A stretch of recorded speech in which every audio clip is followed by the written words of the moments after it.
fiainam-baovao fiainana vaovao alimbavaka lehibe iarahanao amin'ny Bishop Patrick Andrenarivo sy ny fiangonana évangélika Chaîne eto Tamatavy ny zoma 22 septembre ho avy zao amin'ny valora sasany alina.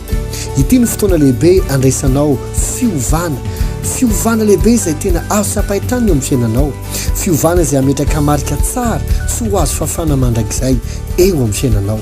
Tongava maro fa tsy hanenenanao ny fahatongavanao. Zoma 22 septembre ho avy zao amin'ny valora sasany alina etsy amin'ny gymnase Soavita. Tsy misy vidibidirana, tsy afaka ny tsiova ny fiainanao, tsy mitory tsy misy proof zay.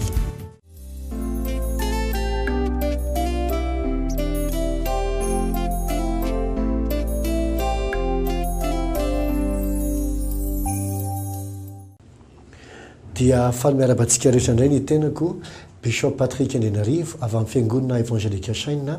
ao anatin'izao fandarana izao. Misaotra anao manokana izahay nisafidy hiaraka aminay ao anatin'ity fandarana ity ary manono ny fahasoavan'Andriamanitra sy ny fiadan'Andriamanitra ho antsika rehetra na aiza na aiza na rahanao an'izao fandarana izao. Araka ny fateneniko foana dia ety am-piandohana mampafantatra anao hoe inona moa ny fotoanantsika iarahantsika indray. Manana fotoantsika izay antsoina hoe fito alahady, izany hoe alahady anankifito izy io, fotoam-bavaka izay miavaka. Manomboka ny 24 septembre ho avy zao dia mitohy ny heri-lahadiny iny, dia isan-kalahady dia mitohy foana ilay izy mandrapatonga ny 15 volana Novembre na 5 Novembre izany. Io fotoam-bavaka mandritry ny fito alahady io tsy ianao inona daholo ny amin'izany dia manana thème na lohahevitra ampiavaka azy. Dia antsoina hoe ny herin'ny fahasoavana, ny fahasoavan'Andriamanitra izany. Isan-kalahady dia zavatra maro samihafa ho zaraina, ampianarina anao ilay izy dia avy eo vavakantsika dia hietsehan'ilay herin'ny fahasoavana hanova ny fiainanao. Isika olombelona dia tsy mba tia zavatra mitsitongana na meratsy na maty. Na dia efa fantatsika izao aza hoe tsy maintsy voatendry faty indray mandeha tsika, na dia efa fantatsika izao aza hoe tsy zavatra haritra mandrakizay zany fa tsy maintsy misy daty fiafarany na hoe date d'expiration avokoa ny zavatra rehetra. Tsy mety amintsika na dia miantitra aza atsika dia te hiverina tanora foana satria nahoana efa napetraka Andriamanitra anatsika ny faniriana foana hiatsara amin'ny fiainana. Ary n'Andriamanitra zany dia nampanantena an'izany hoe ny fiainantsika dia hovainy avy amin'ny voninahitra maka amin'ny voninahitra hatrany hatrany. Tahaka amin'ny fipoakandro maraina ohatran'ny masoandro miposaka dia miakatra, mamiratra, mandrapitato vovonany. Tsy misy olona tia zavatra misy tagina na hoe tsy mihetsika izany. Tsy misy olona tia zavatra tsy mamokatra izany na metsara izany. Efa na dia ianao amin'ny tenanao azy, tianao ianao hiatsara. Tsy manao an'ilay hoe zavatra anankiray ianao hiatsara mba noho ny amin'ny mason'olona na noho ny andraisaky ny olona fa noho ny fifalianao aminao fotsiny. Raha manao akanjo tsara ianao tsy voatery tsy maintsy hisy hijery fa manao an'ilay izy ianao satria tianao ianao ho faly aminao. Tsy marina izany. Dia tahaka an'izay ihany koa amin'ny fiainanao isan'andro tsisy olona tsy maniry fiainana miatsara. Ary izay indrindra no anton'ity fotoana ity mba hanananao fiainana me mandroso hatrany, miatsara hatrany, me mamokatra hatrany. Zao voalaza amin'ny bokin'ny Salamo hoe dia hitombo laza sady hitombo laza izy no hitombo voninahitra. Sitrapon'Andriamanitra ianao ho tahaka an'izany, hiatsara mandrakariva, hiandroso mandrakariva, hiamokatra mandrakariva.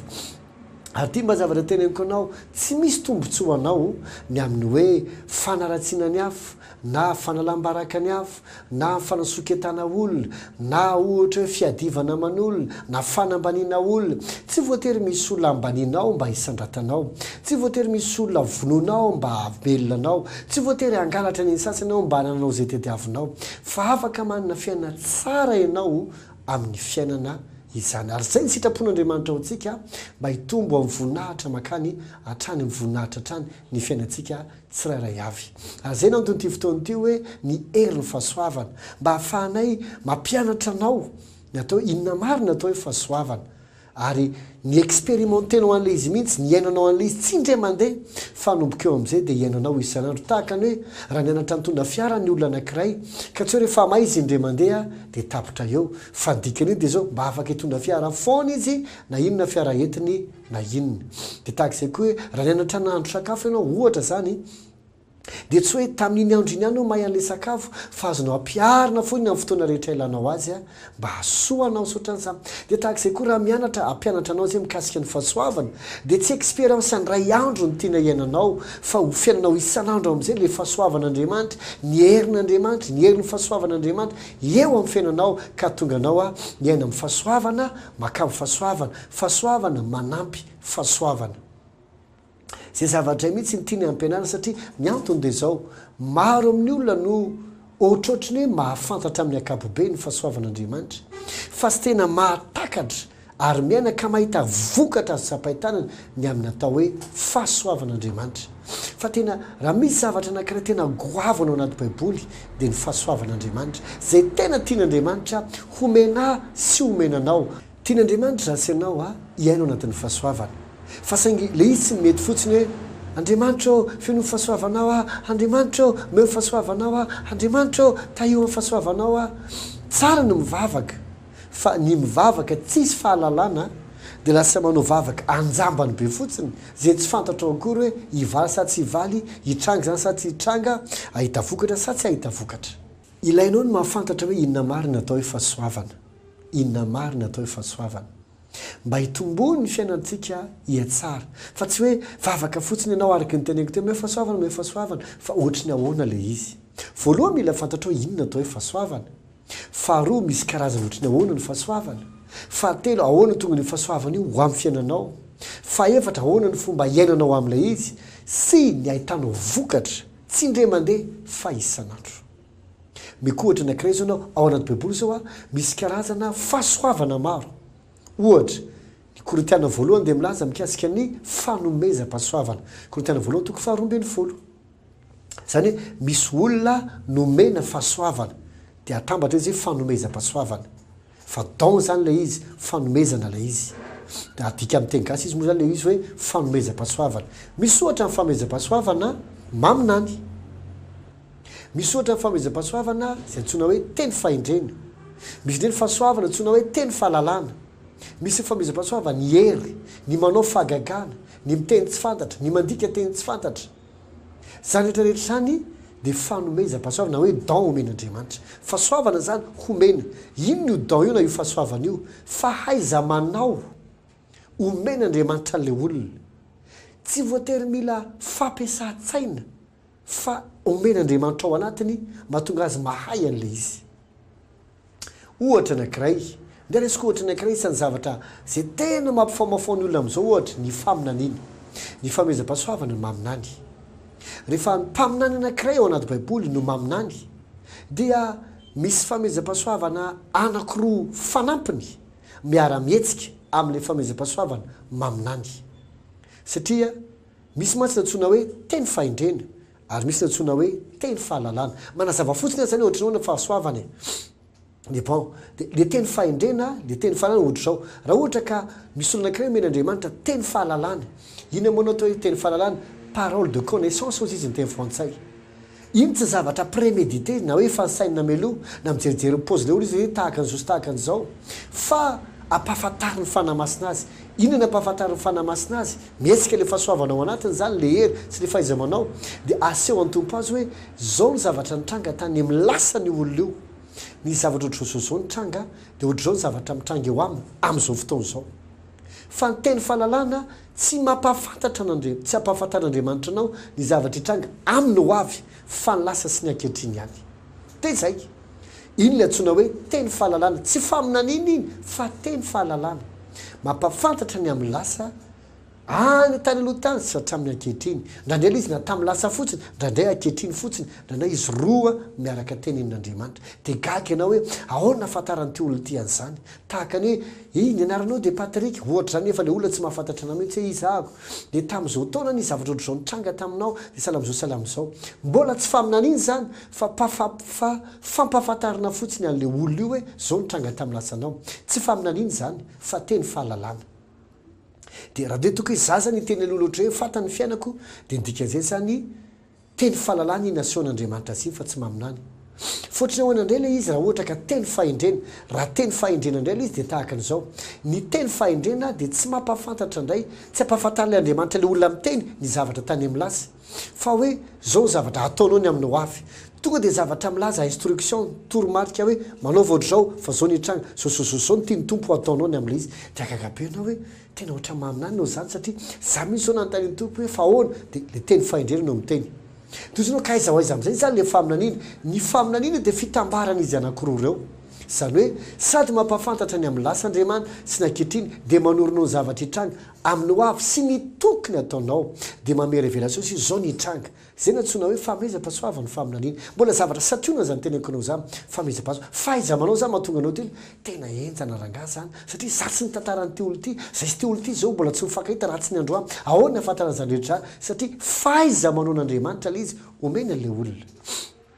sationa zany tenenkonao zany isan'ankiraiky ohatra fanomezam-pahasoavana ny fanasitranana zany hoe le olona zay mivavaka ho an'le olona marary dia nomen'Andriamanitra izy fahasoavana hanasitrana le olona tsy nianatra momba médecine tsy nianatra resaka fanorana tsy nianatra na mety mianatra koa ary izy mety dokotera izy fa nomen'Andriamanitra don izy na hoe fahasoavana hanasitrana dia rehefa mivavaka ho anao izy mametra tanina anao izy tsy mila fanafody hoanina tsy mila ataovana ty fa eo ihany na mety ao anatina herinandro miandalina vetivety dia mitsahatra inaretile olona tanteraka faiza manao avy amin'Andriamanitra zany miasa amin'ny olona zay manana ilay izy ho an'le olona zay milana izy satria tiako tenanao zany hoe be da be ny karazana fahasoavana ao anaty baiboly fa mila ianaranao le izy hoe inona moa zany raha ohatra ka hoe raha miresaka tokantrano fahasoavana avy amin'i Jehova avy amin'Andriamanitra no manana tokantrano sambatra fahasoavana na fanamanana fahirahan-tantsaina ihany koa fahasoavana tonga ny arabolanao amokatra fahasoavana tonga ny asanao andeha araka ny tokony ho izy fahasoavana ny atonga anao ho salama inona daholo zany fahasoavana rehetra zany zay le mila ianarana dia rehefa takatra olo izy dia entinao mbavaka saintsanao dia ampiarinao dia afaka mahita le vokatra ianao azay nany raha ny tompo anay ampianatra anao ny zava-miafy ny tenin'Andriamanitra satria baiboly dia aminazy ao bokyny Hosea toko faefatra haitsika angamba indrindra itsika izay mpamaky tenin'Andriamanitra andiny fahina hoe ringana ny oloko no tsy fisiany fahalalana dia osy satria nandaha fahalalana ianao dia mba ho laviko kosa tsy mpisoroko intsony ary efa nanadilo lan'Andriamanitra ianao ka dia mba hodino kosa ny zanakao dikan'izay zany vokatry ny fanadinon'le olona ny lalàn'Andriamanitra na lalan'Andriamanitra dia ny zavatra mitranga tsy afaka manao ninina ho azy tsony Andriamanitra satria rehefa tsy mandeha amin'ny lalan'Andriamanitra olona anankiray dia voatery lasa misy olana ny fiainany Andriamanitra mamindra fo ary manampy any fa saingy zao misy zavatra tsy mitranga raha tsy takatra le izy tsy atao zay mahatonga izy mila mianatra ianao zay mahatonga anay manasanao any am-piangonana satria ny baiboly dia milaza amin'ny Isaia toko faharoa hoe andeontsika ho any an-trano Jehova mba hampianarana antsika ny lalana ka andehanantsika amin'izay atoriny raha tia ahita famonjena ianao baiboly dia milaza hoe hamonjy ianao avy any zionana e Jehova hamonjy ianao avy any zionana zany hoe ao an-tranon'Andriamanitra no mivoahany lalàna ny tenin'Andriamanitra mba hianaranao dia iny amin'izay no andehananao dia ahafahanao mahita vokatra tsara amin'ny fiainanao ka manasanao ho avy anatrika n'ity fito alahady ty zay inoko tanteraka fa andraisanao fampianarana ary indrindraindrindra fahasoavana iovany fiainanao hiatsara hatrany tsy misy zavatra tsy azo ovaina izany na sarotra tahaka ny ahoana azy mety sarotra le izy fa azo ovaina le izy mety tsy mora le izy fa azo ovaina le izy mety tena hienjana sy mafy le izy fa azo ovaina le izy satria ny zavatra rehetra hain'Andriamanitra atao matoky efa voarainao ny ten'andriamanitra zay nizarako taminao anio a dia manantena ahitanao zahay amin'ny fiangonana chaîne rehetra Madagasikara dia tsy amin'ny sinema raiky satsiritsy eo andorana lakely isan-kalady misy miditra amin'ny enina amin'ny fito sasany dia amin'ny sivy dia amin'ny folo sasany dia misy koa amin'ny 12 sasany ny hariva amin'ny 2 ora sy sasany ohatra koa ny fiangonana chaîne eo Antanjombato io hitanao amin'ny fahitalavitra io misy miditra amin'ny enina sasany indray dia avalo sasany dia amin'ny folo sasany ny hariva dia amin'ny 2 ora sy sasany fiangonana chaîne ety amin'ny gymnase gouverne Kourdrano misy miditra amin'ny 8 miditra amin'ny 10 misy miditra amin'ny 2 sasany sy fiangonana chaîne rehetra herina Antananarivo sy manerana Madagasikara tongava fa tsy afaka antsiova ny fiainanao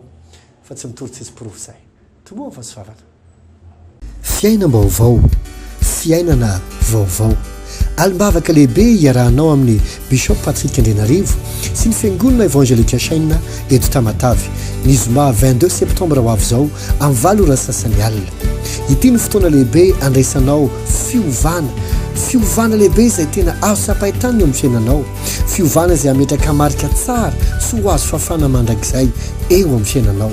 tongava maro fa tsy hanenenanao ny fahatongavanao zoma 22 septembre ho avy zao amin'ny 8 ora sasany alina etsy amin'ny gymnase Soavita tsy misy vidibidirana tsy afaka antsiova ny fiainanao tsy mitory tsy misy pirofo zay